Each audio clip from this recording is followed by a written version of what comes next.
Men are the price. Do you think this statement is true? Let's talk about the diamond mine. So there seems to be a perennial debate online about who is the prize in modern relationships.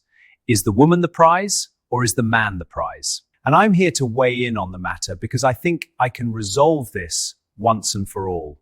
First of all, we can certainly understand why some women, especially young and attractive women, believe that they're the prize, right? I mean, some of them have hundreds of thousands, if not millions of followers on social media. Some of them are making six figures a month selling their content on paid platforms. That's impressive. And every like, every follow, every dollar is a man telling her that he likes what he sees. As a result, there are women who are receiving more attention and validation than literal empresses like Cleopatra herself received in their entire lifetimes every single day. Of course, a woman like this feels like she's operating within a seller's market. From her perspective, there are millions of buyers, the thirsty men, and she's the only seller. So she feels emboldened to raise her standards and enumerate her criteria and dictate her terms. And because there is so much asymmetry in this market, she's going to consider herself rare and therefore valuable. Like there are millions of them and only one of me, right? And since all those men presumably want her, the one who actually gets her would win, in the sense that he beat out the other 9,999,999 guys for access. And what does he win? Well, a relationship with her, obviously. So how could she not be the prize? Again, that's fairly impressive. Like leaving aside your moral judgments about what she might be doing, earning millions a year just from people looking at you is no small feat.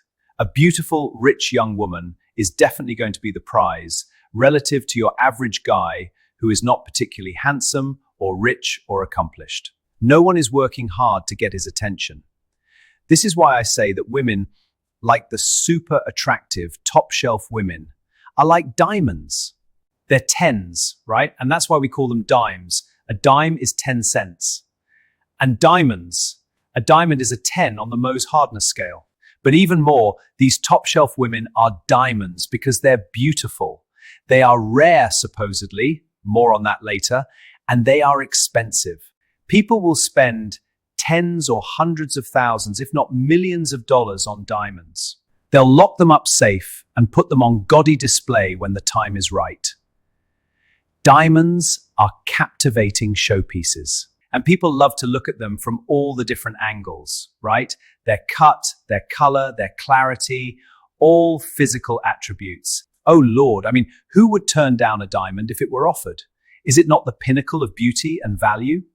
However, we are as yet guilty of a false comparison.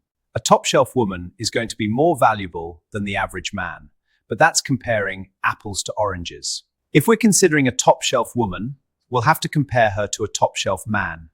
And a top-shelf man is infinitely more valuable than a top-shelf woman. Diamonds might be expensive, but their price point is still low enough for some men to afford. Think about that. No diamond in the world costs more than someone can afford.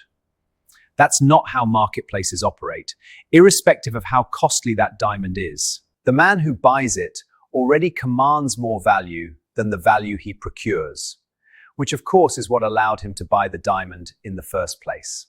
Furthermore, top-shelf men needn't limit themselves to a single jewel. Many can easily afford several diamonds, which makes the comparison even more obvious. Listen to me. If a top-shelf woman is a diamond, a top-shelf man is a diamond mine. Why? Because men are disproportionately the producers of value. On a global level, men through their labor and effort and ingenuity produce far more than their fair share of global GDP. And when you rise up the scale and examine the demographic characteristics of millionaires and billionaires, this observation becomes even more true. Like all the 20 richest men in the world, built something. On the other hand, all the 20 richest women in the world receive their wealth through divorce or inheritance. And while men are disproportionately the producers of value, women are disproportionately the consumers of value. For instance, around 80% of all consumer spending is done by women. Men on the whole and at the highest levels disproportionately generate value, and women on the whole and at the highest levels disproportionately consume it. Think of it this way, and you'll see that men are largely the source of value, the diamond mine.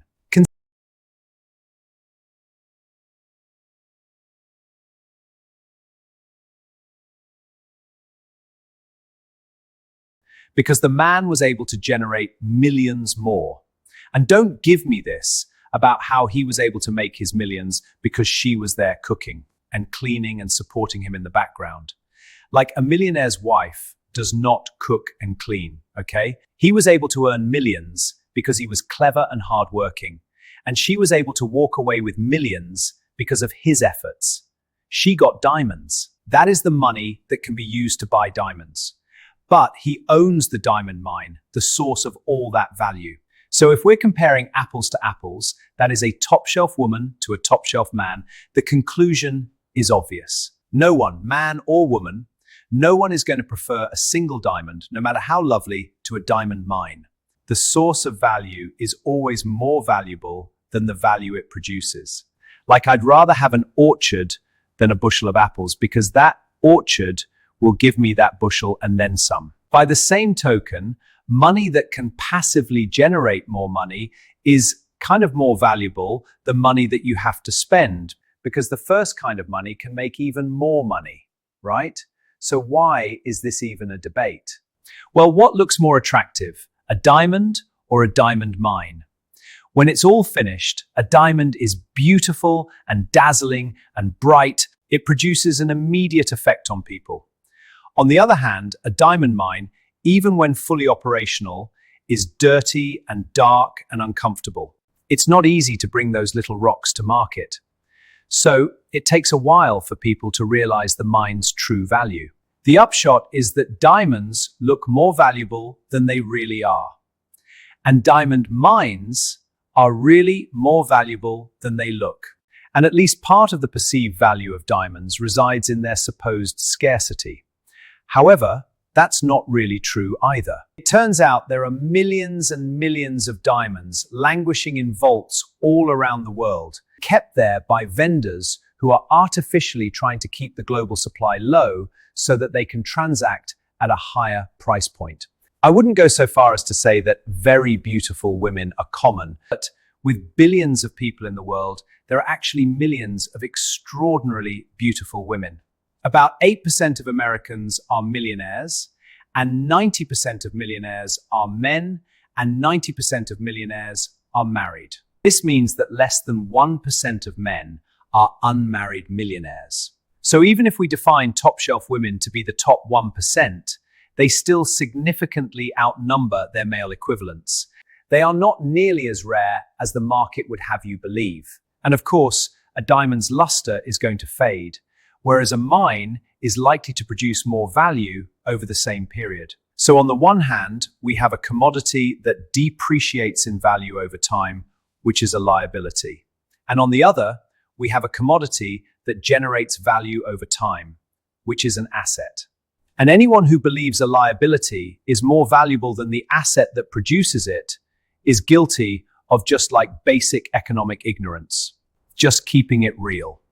Of course, the ultimate determination in any particular case is in the details. It could very well be that a particular woman is the prize in relation to a particular man. But if we're comparing apples to apples, that is, the top percentile women to the top percentile men, we can conclude that the men are going to win that comparison like every single time. A diamond mine is infinitely more valuable than any one diamond it produces. And at the end of the day, women agree with me. That's why 85% of them are all gunning for the same 10%, the same top 10% of men. Women are revealing through their behavior that these men are the prize. Men, on the other hand, are a bit more democratic with their attention and don't congregate their validation in this manner. But that's a topic for another episode. What do you think? Does this fit with your own experience? Let me know in the comments below. And please send this episode to someone who you think might benefit from its message. I know you know somebody who wants to hear this, who needs to hear this. Word of mouth referrals are really what make the channel grow. Before you go, don't forget to hit the subscribe button and turn on the notification bell so you'll be notified when I post new episodes. Let me know where you're watching from so I can send you a hug in my next video. As always, I appreciate your support and thank you for listening.